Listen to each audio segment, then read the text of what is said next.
புதுசான்னு சொல்றாரு தம்பி. இதுல என்ன புதுசு இருக்கு? இதுல என்ன? ஏற்கனவே நீங்க ஆட்சியில 1000 கொடுத்தீங்க மகளிருக்கு, கூட 1000 கொடுக்குறீங்க. 10 லட்சம் கோடி கடன் 15 லட்சமா ஆகும், 15 லட்சம் கோடி ஆகும். இப்ப ஆண்களுக்கு இலவசம். இலவச பேருந்து நாங்க கேட்டோமா சொல்லுங்க. ஏற்கனவே 1 லட்சம் கோடி இழப்புல போகுது. இப்ப இலவசமா கொடுக்குற காசை எங்க இருந்து எடுப்பீங்க? எங்க இருந்து? இதெல்லாம் நல்ல திட்டமா நஷ்டமா?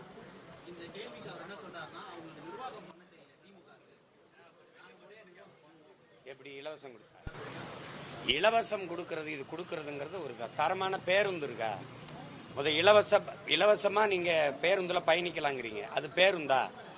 அதுல நீங்களும் உங்க குடும்பமும் போவீங்களா? கேள்விக்கு பதில் சொல்லுங்க. பேருந்தா அது?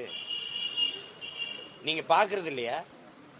பாதி பக்கம் பேந்துக்கிட்டு போறது, முன்னாடி இது இல்லாம இங்க இல்லாம போய்கிட்டு இருக்கும்போதே பேருந்து, இதெல்லாம் பாக்குறீங்களா? அது பேருந்தா? அது காயலாங்கடையில இருக்க பழைய இரும்பாது.